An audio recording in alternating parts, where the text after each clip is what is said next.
the 11th of January of 1775, on Charlestown on the British island of the Nevis, our hero was born. He grew up without parents, after his father left when he was 11 and his mother died when he was 13. Poor and lonely, Hamilton migrated to the United States when he was only 16 years old. He then, in America, studied at King's College to later join the American Revolution and became George Washington's right-hand man. After years and years of practice and new knowledge, Hamilton was ready to take his next step. He designed the Treasury Department for the collection and distribution of public revenue, but also for the promotion of the economic development of the country. Now, I want you to remember what I said about his youth. In my opinion, it was the lack of guidance that shaped his desire for recognition and success. He sought mentorship from figures like George Washington, who became a father-like mentor to him, offering the support and direction he lacked in his youth. I think you would have been really proud. Hamilton was shaping the country's financial future, but he was also making enemies in the way. His strong opinions and ambitions for a centralized government put all odds with political figures like Thomas Jefferson. These tensions led to the creation of the first political parties in the USA. From a Nietzschean perspective, Hamilton embodies the will to power, advocating for a strong central government, economic control, and individual ambition, reflecting a desire for strength and order that we talked about earlier. Meanwhile, Jefferson represents master morality, focusing on individual freedom, liberty of government, and equality, valuing personal liberty over centralized control. Their conflict is a clash between the power and order Hamilton versus the freedom and decentralization of Jefferson. This is why I believe they were both such good enemies to one another. They had completely opposing point of views, yet fought for the same goal. Beyond politics, Hamilton's personal life was actually fulfilled. He was married to Elizabeth Schuyler, a member of one of New York's most important families, and they stayed together and had 8 children. But he then cheated on his wife.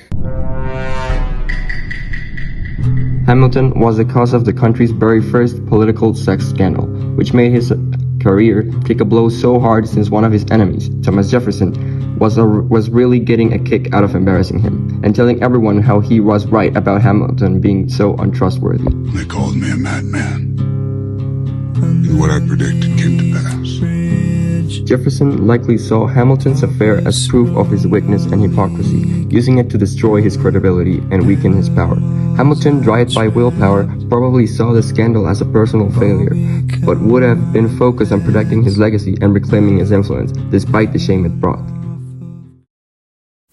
Even though everyone hated him now, he managed to keep a strong presence in politics and law. He continued to influence national policies, particularly in financial matters, and worked as a lawyer in New York. However, his political power had waned.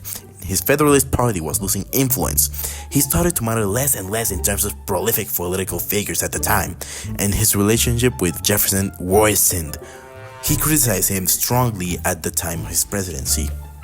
Send me your Alexander Hamilton facts. okay? As tensions between political factions grew, Hamilton found an enemy in one Aaron Burr, the vice president of the time.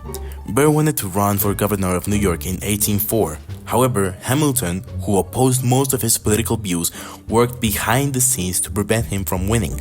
When Hamilton allegedly insulted Burr's character in a private conversation, Burr demanded an apology.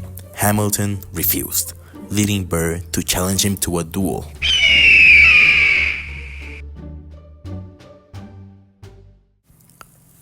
Burr then shot and killed Hamilton. Bro needed to train his aim. But actually, it is widely speculated that Hamilton missed on purpose or didn't even want to shoot his weapon at all. He was taken back to New York, where he died the following day, surrounded by his family and friends. Hamilton's death was a great loss for the nation.